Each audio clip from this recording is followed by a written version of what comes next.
Student कैसे हो जाए एनकेज मानवी सोमनकर मैं जो triple IT Jabalpur graduate and current इजिप्सियस इंजीनियर। सो आज की जो वीडियो रहेगी इसमें आपको जो है एनआईटी इलाहाबाद के आपको फिजिकल रिपोर्टिंग के बारे में बताऊंगा। तो आपको ए टू जेड सारी डिटेल्स उनका फिजिकल रिपोर्टिंग के बारे में कि आपके जो क्लासेस कब से शुरू है, आपके कौन से डॉक्यूमेंट्स लाने फिजिकल रिपोर्टिंग के वक्त, ठीक है, आपका ओरिएंटेशन कब रहेगा, ठीक है, ए टू जेड जो भी अपने फिजिकल रिपोर्टिंग की आपकी क्वेरीज रहेगी सब मैं इस वीडियो में आपको क्लियर कर दूंगा।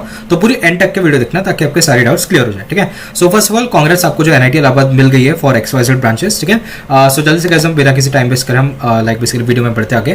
सो सबसे पहले तो गाइस यहाँ पे आप देखो, अगर आप सबसे पहले प्रोफेसर LK मिश्रा जो हमारा कॉन्टैक्ट पर्सन है फॉर एडमिशन, ठीक है, एनआईटी इलाहाबाद में, वो जो हमारे डीन एकेडमिक है एंड आप जो है उनको कॉन्टैक्ट कर सकते हो आइदर बाय मेल, ये सारे मेल आईडीज दे रखे हैं और ये सारे आपके फोन नंबर्स भी दे रखे हैं, तो आप इनको जो अप्रोच कर सकते हो। दिन में करना है, ऐसे नहीं कि रात में 11-12 बजे आप कॉल करो, है ना। So have some एटिकेसी। देन यहाँ पे आप देखो एनआईटी इलाहाबाद के आप देखो मेरे ऑफिशियल वेबसाइट आप देख सकते हो एनआईटी इलाहाबाद की, तो इसी के थ्रू मैं आपको सारी डिटेल्स दे रहा हूँ। सो यहाँ पे आप देखो इन्फॉर्मेशन है schedule for physical reporting and document verification of newly admitted UG student. ठीक है, सो यहाँ पे मैं आपको बता दूँ, सो इसको ये यहाँ पे लोड हो गया। सो हमारा ऑफिशियल डॉक्यूमेंट आप देख सकते हो एनआईटी इलाहाबाद का। ठीक है, सो सबसे पहले ये जो हमारा जो लेटेस्ट बैच 2025-26 वाले जो अंडर ग्रेजुएट या पोस्ट ग्रेजुएट या PhD स्टूडेंट्स सब मिला के बेसिकली ये है। तो मेरा मेन फोकस यूजी जहाँ पे बीटेक बेसिकली रहता है उनके लिए है। ठीक है, एंड आपको जो जोर से CSAB से आपको मिली होगी वो सीट। ठीक है, सो यहाँ पे आप देखो the schedule of first year UG is basically given here below. ठीक है, आपका जो टाइमिंग रहेगा ध्यान रखना 9:30 to 5 PM के बीच में रहेगा। ठीक है, इसके बीच में आपको फिजिकल रिपोर्टिंग करनी है एंड वेन्यू जो आपका मल्टीपर्पज हॉल रहेगा ऑफ द इंस्टीट्यूट जो कि सरस्वती गेट के पास रहेगा। ठीक है, सो मैं सीधा अगर आप MTech MBA वगैरह तो आप ये देख सकते हो, मैं सीधा बीटेक पे आ जाता हूँ। ठीक है, सो बीटेक में यहाँ पे आप देखो अगर आप biotechnology, engineering and computation mechanics, material engineering, mechanical engineering and production engineering, production industrial engineering के ब्रांचेस में आपको सीट मिली है, तो आपको 21 अगस्त को आपको रिपोर्टिंग करनी है। ठीक है, इंस्टीट्यूट में फिजिकल रिपोर्टिंग। ठीक है, अगर आपको कंप्यूटर साइंस इंजीनियरिंग है बीटेक तो आपको अगस्त 22 को आपको फिजिकल रिपोर्टिंग करनी है।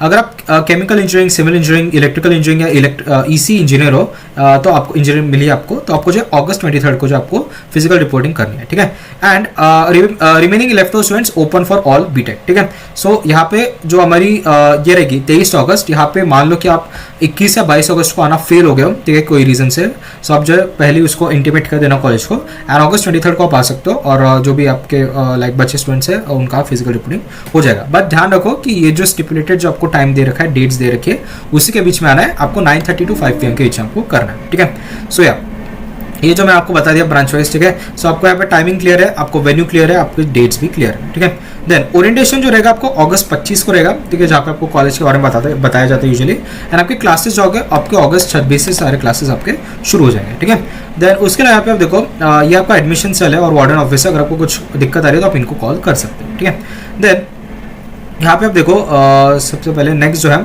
या important lecture online registration submission of balance institute fee if any. ठीक है, online registration portal will start 2 days before the physical reporting and online registration is mandatory for all students before coming to campus for physical document verification. इसका मतलब क्या है, step 1 आपको seat allot हो गई है CSAB और जोसा में, तो आपकी फिजिकल रिपोर्टिंग डेट जो मैंने आपको बताया 21, 22 और 23, उसके 2 दिन पहले मतलब आपके 18 या 19 तारीख को जो है ये पोर्टल खुल जाएगा। ठीक है, ये पोर्टल की लिंक मैं आपको बता देता हूँ। ठीक है, open link in new tab. ठीक है, सो ये जो है इस जो पोर्टल है, ये जो हमारा पोर्टल है, इसी पोर्टल पे आ जाएगा उसका लिंक। तो इस पे आपको ऑनलाइन रजिस्ट्रेशन करना है पहले, ये ऑनलाइन रजिस्ट्रेशन करने के बाद ही आपको फिजिकल रिपोर्टिंग में आना है। ये ऑनलाइन रजिस्ट्रेशन आपके जो बेसिक डिटेल्स, आपके कुछ सर्टिफिकेट्स वगैरह मांगते हैं तो वो इसमें भरना पड़ेगा आपको। ठीक है, ये मैंडेटरी सबको करना ही करना है। ठीक है, एकेडमिक पोर्टल बेसिकली ये जो है हमारा एक एकेडमिक पोर्टल है। ठीक है, इस एकेडमिक पोर्टल पे आप मोस्ट ऑफ द चीज़ें जो यहाँ पे देख सकते हो। ठीक है, जो नोटिफिकेशन वगैरह चलते हैं ना वो सारे यहाँ पे दे रखे हैं। ठीक है, हाँ, हॉस्टल अलॉटमेंट की एक न्यूज़ है यहाँ पे आप देख सकते हो। ठीक है, सो आगे बढ़ते हैं। सो यहाँ पे थे मेस फी सबमिशन, आपको जो इस पोर्टल पे आपको जो मेस फी आपकी लाइक करनी है, जब आप ऑनलाइन रिपोर्टिंग करोगे तभी आप भर देना है फीस वगैरह।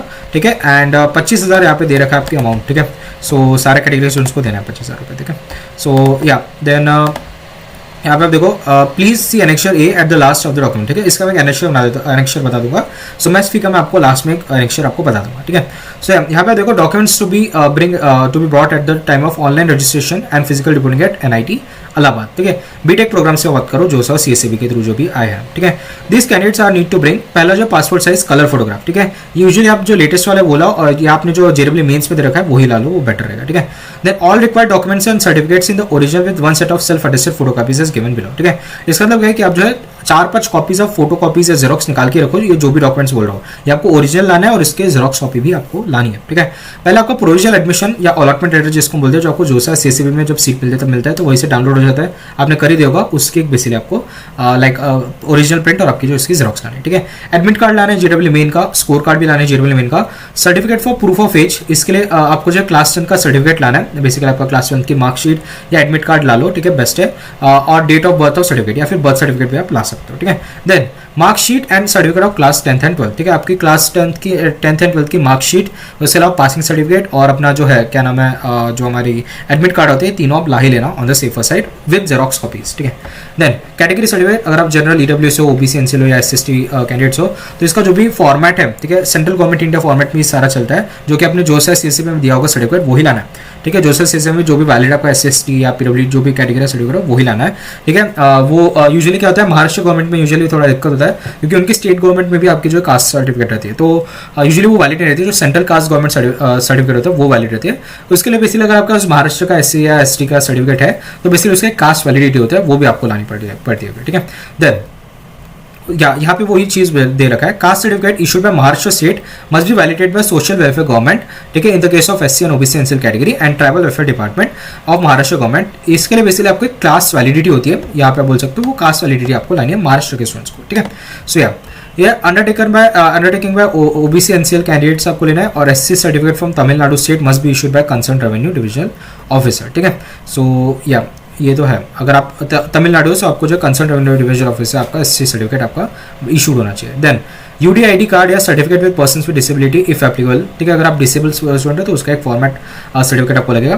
देन टीसी या migration certificate from the institute class attendant, ठीक है, जो आपने 11th-12th में जो इंस्टीट्यूट से या आप बेसिकली कॉलेज या स्कूल से आपने जहाँ से करा है उसका टीसी लगेगा, माइग्रेशन सर्टिफिकेट लगेगा, एंड इवन कैरेक्टर सर्टिफिकेट भी यहाँ पे मेंशन है, कैरेक्टर सर्टिफिकेट भी आपको लाना है ओरिजिनल, ठीक है।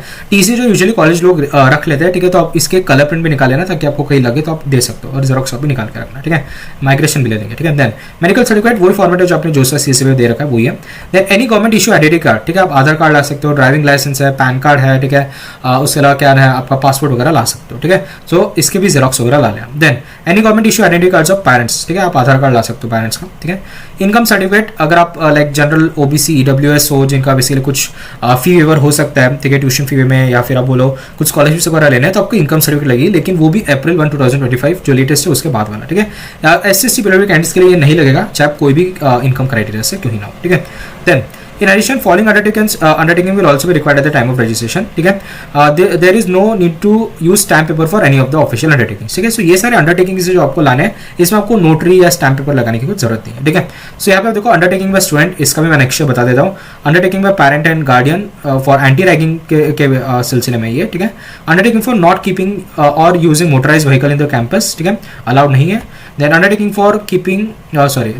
फॉर नॉट परचेसिंग, प्रोसेसिंग और कंज्यूमिंग प्रोहिबिटेड आइटम्स, ठीक है। यहाँ पे मैंने एक चीज बोली, undertaking for not keeping using motorise vehicle in campus, इसका मतलब क्या है, अगर आप मोटराइज व्हीकल ला रहे हो तो उसका एक अंडरटेकिंग रहेगा, या फिर अगर नहीं ला सकते तो उसका भी इसके लिए यहाँ पे फॉर्मेट है, ठीक है।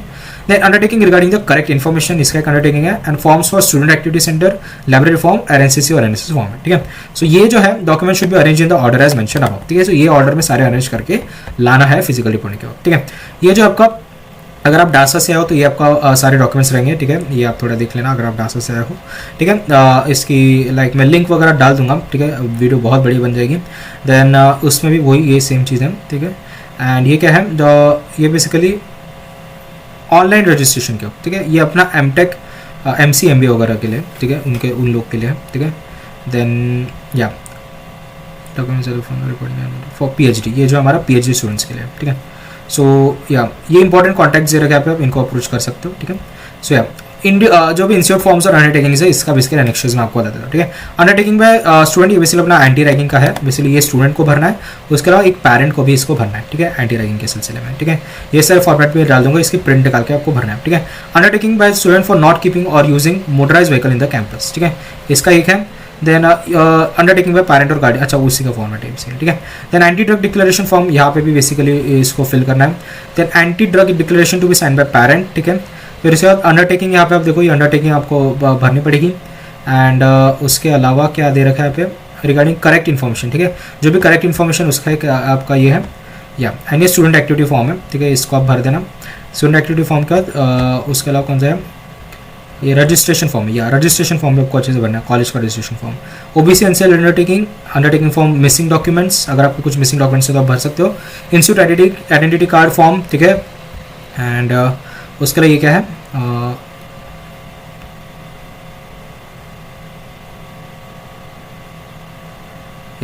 ये आपको या मेस फी आपकी 25,000 रहेगी, ठीक है, यहाँ पे आपको दे रखा है, ठीक है। ये सारे अकाउंट डिटेल्स है मेस फी वालों के लिए, ठीक है। सो आप ये जो लिंक है, ठीक है, ये लिंक अगर हम खोलते हैं, सो ये ई शिक्षा वाले लिंक पे आप भर देना है सब डिटेल्स, ठीक है। So yeah, the newly admitted students for academic must follow the following guidelines while filling the online form e-शिक्षा in the place of registration number. Please mention the following. ठीक है, देखो रजिस्ट्रेशन नंबर के वक्त जो भी आपका ई-शिक्षा का फॉर्म में जो मैंने आपको दिखाया, बीटेक में आपका जनरल में इसका एडमिशन नंबर रहेगा एंड अकॉर्डिंगली आप अपने सारे प्रोग्राम का देख सकते हो, ठीक है। सो यही है, बहुत सारे फॉर्म्स एनेक्शर्स है, ये आपको भर के लाने, अच्छे से भर के ला लो, अभी भी समय है, कुछ नहीं है तो आप निकाल लो सर्टिफिकेट वगैरह, है ना।